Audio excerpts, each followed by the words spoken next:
Hello everyone, welcome two times competitive classes. दोस्तों, आज group D के एग्जाम में फर्स्ट शिफ्ट में जो रीजनिंग के क्वेश्चन पूछे गए हैं उन सभी प्रश्नों को आपको कराने वाले हैं, तो आप वीडियो के अंत तक बने रहिएगा। और जिनका भी एग्जाम नेक्स्ट शिफ्ट में है उनके लिए ये वीडियो हेल्पफुल होगा, आप वीडियो के अंत तक बने रहिएगा। तो चलिए देखते हैं, फर्स्ट क्वेश्चन स्टार्ट करते हैं। क्या पूछा गया था? ए बी सी डी और ई एक पंक्ति में उत्तर की ओर मुंह करके खड़े हैं। देखते हैं आगे क्या बोला है। ई बी के बाईं ओर 40 मीटर की दूरी पर खड़ा है। तो यहाँ से स्टार्ट करते हैं। ई जो है बी के बाईं ओर 40 मीटर की दूरी पर खड़ा है, तो यहाँ हम लिखते हैं बी को, ठीक है। और इसके बाईं ओर 40 मीटर पर ई खड़ा है, तो ई को हम यहाँ लिखते हैं। इन दोनों के बीच की दूरी कितना है? 40 मीटर। ध्यान में रखिएगा। आगे बोला है ये सी के बाईं ओर 20 मीटर की दूरी पर खड़ा है, तो यहाँ हम रिलेट नहीं कर पाएंगे, तो ये स्टेटमेंट को अभी छोड़ते हैं, आगे बढ़ते हैं। आगे क्या बोला है? डी ई के दाईं ओर 20 मीटर की दूरी पर है। यहाँ से हम रिलेट कर सकते हैं क्योंकि यहाँ ई है। डी जो है ई के दाईं ओर 20 मीटर पर है, डी ई के दाईं ओर, तो यहाँ हो जाएगा आपका डी। और ये 20 मीटर की दूरी पर है, तो यहाँ हो जाएगा। तो इन दोनों के बीच की दूरी भी कितना बचेगा? 20, क्योंकि ये कुल कितना है? 40 है। और डी जो है वो ई के दाईं ओर 20 मीटर पर है, तो ऐसे हम इसको लिख सकते हैं। आगे क्या बोला है? और सी के दाईं ओर 50 मीटर की दूरी पर है। तो जो डी है वो सी के दाईं ओर 50 मीटर की दूरी पर है, तो डी सी के दाईं ओर हो जाएगा, तो सी इधर बैठ जाएगा आपका। और 50 मीटर दूरी होना चाहिए सी और डी के बीच में, तो ये यहाँ 30 कर देते हैं, तभी ये 30 और ये 20 दोनों मिलकर कितना हो जाएगा? 50 मीटर हो जाएगा। आगे पढ़ते हैं। अब सेकेंड लाइन देखिए। ये सी के बाईं ओर 20 मीटर की दूरी पर है, ये जो है सी के बाईं ओर 20 मीटर पर है, तो ये इधर बैठ जाएगा आपका। और इन दोनों के बीच की दूरी कितना हो जाएगा? 20 मीटर हो जाएगा। अब क्वेश्चन बन गया। अब आगे देखते हैं कि पूछ क्या रहा है। बी डी से कितनी दूर और किधर खड़ा है? बी जो है वो डी से कितनी दूर और किधर खड़ा है? तो डी के दाईं ओर भी खड़ा है और 20 मीटर की दूरी पर खड़ा है, तो ऑप्शन नंबर ये इसका करेक्ट आंसर हो जाएगा। तो इस तरह से आपको बनाना था क्वेश्चन को।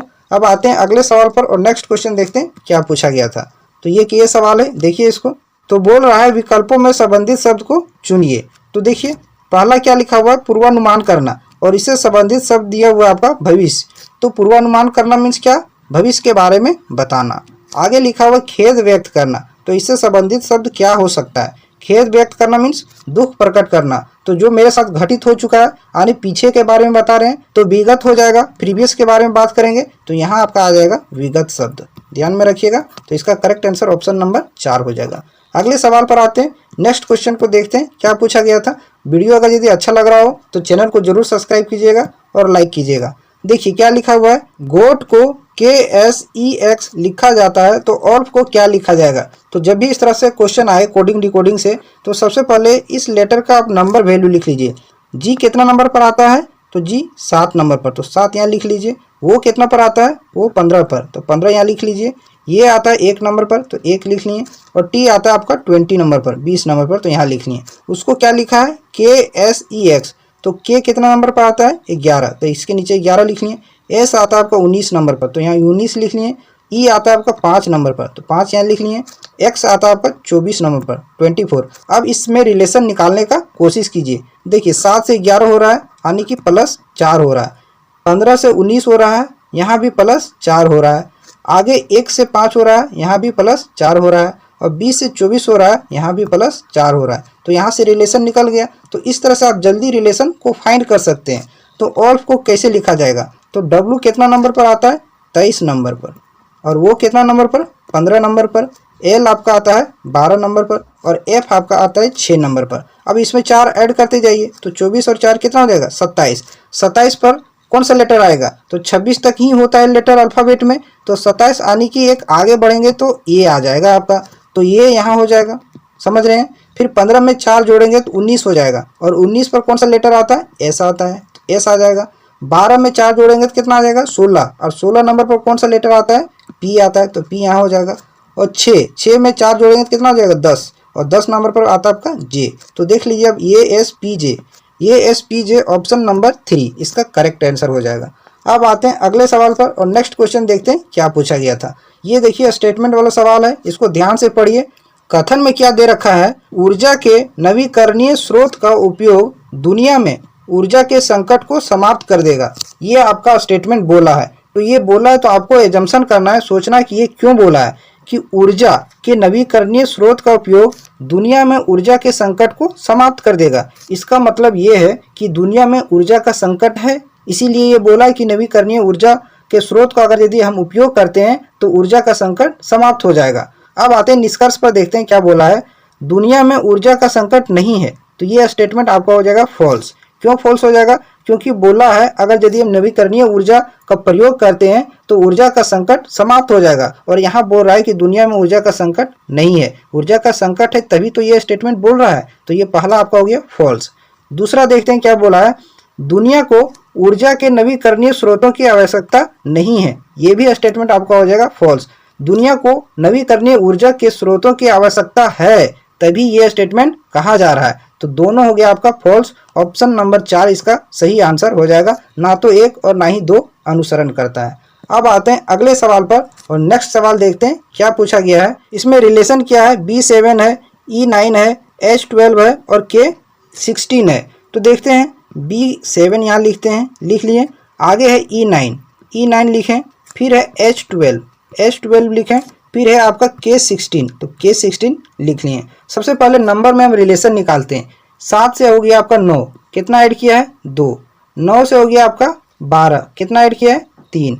12 से हो गया आपका 16, कितना ऐड किया है 4। तो आगे क्या ऐड करेगा 5, तो 16 में 5 ऐड करेंगे तो आपका हो जाएगा 21। आने की लास्ट में आपका होगा 21, तो 21 आपका 2 ऑप्शन में है, ऑप्शन नंबर 1 और 2। तो आगे हमको लेटर में भी रिलेशन निकालना पड़ेगा, यहाँ से हम आंसर मार्क नहीं कर सकते।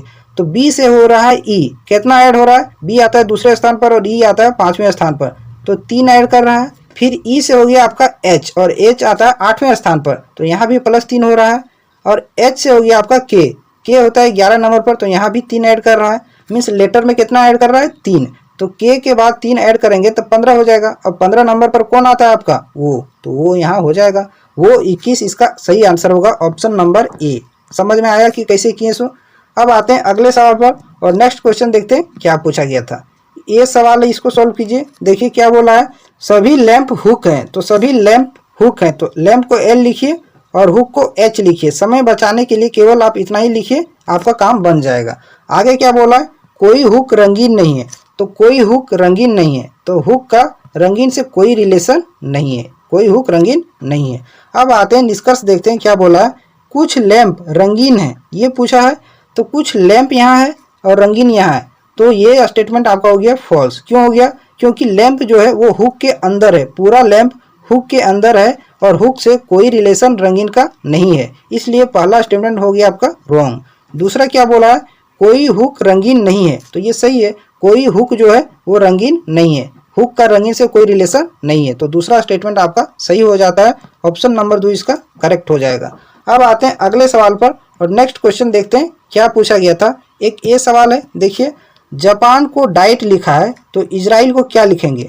तो जापान की संसद का नाम होता है डाइट, आपको पता होगा जापान की संसद का नाम क्या है डाइट। तो इजराइल की संसद का नाम क्या होगा निसेट, ऑप्शन नंबर 2। इजराइल की संसद का नाम क्या है नेसेट, ध्यान में रखिएगा, ये जीके से संबंधित सवाल है। अगले सवाल पर आते हैं, नेक्स्ट क्वेश्चन देखते हैं क्या है। ये ब्लड रिलेशन से, इस क्वेश्चन में ये इन्फॉर्मेशन दे रखा है और उससे संबंधित एक क्वेश्चन दे रखा है।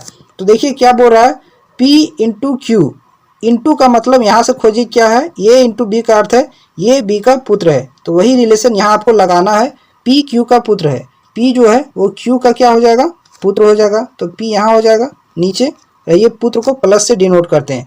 आगे है माइनस, तो माइनस का अर्थ क्या है, यहाँ देखिए माइनस का अर्थ है ये बी की पत्नी है, तो यहाँ क्या हो जाएगा Q S की पत्नी है, Q जो है वो S की पत्नी है, तो पत्नी को माइनस से, और ये Q जो S की पत्नी है तो S आपका पति हो जाएगा यहाँ, और इसको पति पत्नी को इस तरह से लिखिए तो कोई दिक्कत नहीं होगा। अब आते हैं ऑप्शन पर और देखते हैं कि इनमें से कौन सा फॉलो कर रहा है। तो पहला है S P का पिता है, पहला क्या है S P का पिता है, S जो है वो P का पिता है, बिल्कुल करेक्ट हो जाएगा, क्योंकि Q जो है वो P की माता है, तो P का पिता कौन हो जाएगा S हो जाएगा, तो यही मेरा ऑप्शन सही हो जाएगा, ऑप्शन नंबर ए।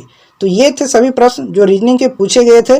अगर यदि वीडियो अच्छा लगा हो तो चैनल को जरूर सब्सक्राइब कीजिएगा और वीडियो को लाइक कीजिएगा। फिर मिलते हैं अगले शिफ्ट के एनालिसिस के साथ।